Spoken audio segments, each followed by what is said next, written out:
Welcome to New Perfect Study Center. Today's MahaTET News Update. Maharashtra राज्य परीक्षा परिषद पुणे महाराष्ट्र शिक्षक पात्रता परीक्षा 2025. तर यामध्ये एक महत्त्वाची नवीन सूचना प्रसिद्ध झालेली आहे.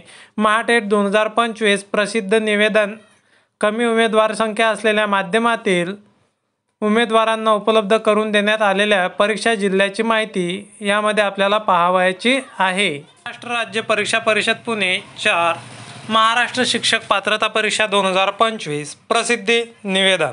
शासन निर्णय दिनांक 23 ऑगस्ट 2013 अन्वये शासनाच्या वतीने महाराष्ट्र राज्य परीक्षा परिषद पुणे या कार्यालयामार्फत महाराष्ट्र शिक्षक पात्रता परीक्षा TET 2025 परीक्षेचे आयोजन रविवार दिनांक 23/11/2025 रोजी घेण्याचे नियोजित आहे. सदर परीक्षेसाठी बंगाली, कन्नड, तेलुगू, गुजराती माध्यमांच्या विद्यार्थी उमेदवारांची राज्यामध्ये एकूण संख्या कमी प्रमाणात असल्याने संबंधित सर्व विद्यार्थी उमेदवारांचे परीक्षा केंद्र उपलब्ध करण्यात येत आहेत. याची संबंधित सर्व विद्यार्थी उमेदवारांनी नोंद घ्यावी. कमी उमेदवार संख्या असलेल्या माध्यमातील उमेदवारांना उपलब्ध करून देण्यात आलेल्या जिल्ह्यांची नावे तर पहा. याच्यामध्ये दिलेलं आहे माध्यम बंगाली दिलेला आहे, उमेदवारांची संख्या आहे आणि एकूण उमेदवार तर बंगाली मुंबई वेस्टमध्ये सेंटर आहे, मुंबई नॉर्थमध्ये पालघर, पुणे, धुळे, नंदुरबार, जालना, नागपूर, गोंदिया, चंद्रपूर, गडचिरोली.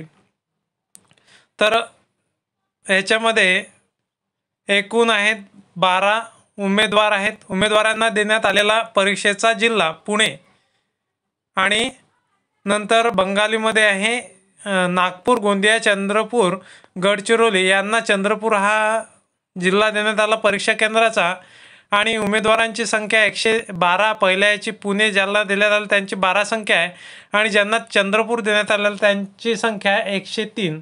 नंतर आहे कन्नडा लँग्वेजसाठी आहे दिलेलं. त्याच्यामध्ये Mumbai south, Mumbai west, Mumbai north, Thane, Nashik, Dhule या विद्यार्थ्यांना या शहरातील विद्यार्थ्यांना ठाणे येथे परीक्षा केंद्र दिले आहेत. एकूण विद्यार्थी आहेत 72. आणि नंतर आहे कन्नडा लँग्वेजमध्ये पुणे, सोलापूर, हिंगोली, लातूर, धाराशिव, कोल्हापूर, सातारा, सांगली या शहरातील जे काही कॅन्डिडेट आहेत त्यांना सोलापूर आणि सांगली देण्यात आलेलं आहे. सोलापूर जिल्ह्यामध्ये 634 विद्यार्थी हे परीक्षार्थी राहणार आहेत तिथं सेंटरवरती आणि सांगलीमध्ये 312.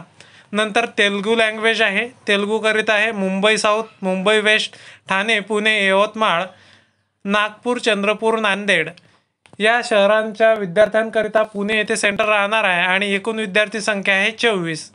नंतर आहे गुजराती लँग्वेजसाठी आहे. त्याच्यामध्ये Mumbai south, Mumbai west, Mumbai north, Thane, Palghar नंतर आहे पुणे या शहरातील विद्यार्थ्यांसाठी ठाणे हा परीक्षेचा जिल्हा राहणार आहे आणि त्यांची संख्या आहे 25. नंतर आहे नाशिक, धुळे, जळगाव, नंदुरबार, बुलढाणा यामध्ये जे काही गुजराती लँग्वेजचे जे विद्यार्थी असतील त्यांच्याकरिता परीक्षा केंद्र आहे नंदुरबार आणि एकूण विद्यार्थी आहेत 32.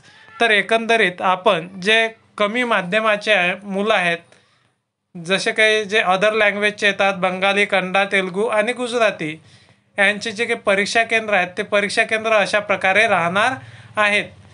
तर आपल्या ग्रुपमध्ये तुमच्या ओळखीचे जर मुलं असतील किंवा विद्यार्थी असतील तर त्यांना हे जे नोटिफिकेशन आहे हे नोटिफिकेशन शेअर करा. अशाच प्रकारचे नवनवीन व्हिडिओ हवे असल्यास आपल्या चॅनलला लाईक, शेअर आणि सबस्क्राईब करायला विसरू नका. धन्यवाद.